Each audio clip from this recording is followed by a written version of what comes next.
దేవునికి మహిమ కలుగునుగాక.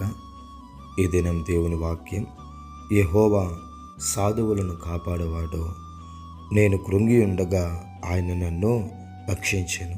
గమనించినట్లయితే గనక ప్రభువు అంట శాంతమైనటువంటి గుణం కలిగినటువంటి వారిని, కల్లా కపటం లేనటువంటి వారిని, అటువంటి సాధు స్వభావం కలిగినటువంటి వారిని ఆయన కాపాడుతాను అని సెలవిస్తున్నాడు.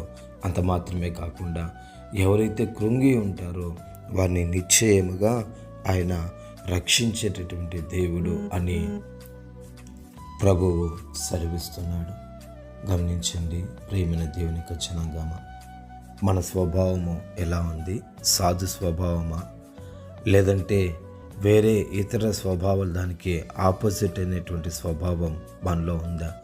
అయితే గుర్తుంచుకోండి, సాధు స్వభావం తప్ప మిగిలిన ఏ స్వభావాలు నీలో ఉన్న కోపపడే స్వభావం కావచ్చు, గర్విష్టమైనటువంటి స్వభావం కావచ్చు, ఇతర ఏ విధమైనటువంటి స్వభావాలు నీలో ఉన్నా సరే అది నీకు మేలుకరము కాదు అనేసి దేవుడు సెలవిస్తున్నాడు. అంతేకాకుండా నీవు ఒకవేళ కృంగి ఉంటే కనుక నిశ్చయంగా ఆయన నిన్ను రక్షించేటటువంటి దేవుడు.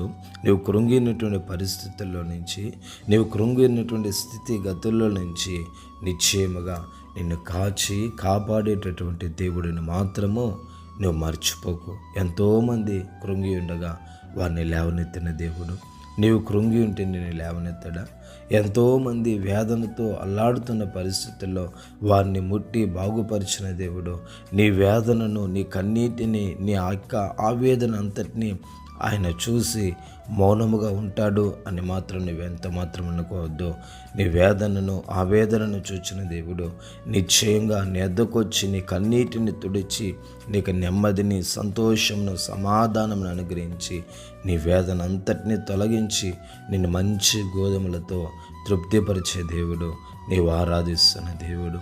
పరిశుద్ధుడానికి స్తోత్రములు చెల్లిస్తున్నాం నాయన. దయతో కనికరించండి, సహాయించండి.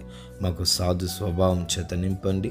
మేము కృంగి ఉండగా మమ్మల్ని లేవనెత్తి కృప చూపవలసిందిగా యేసు నామంలో అడుగుచున్నాము తండ్రి.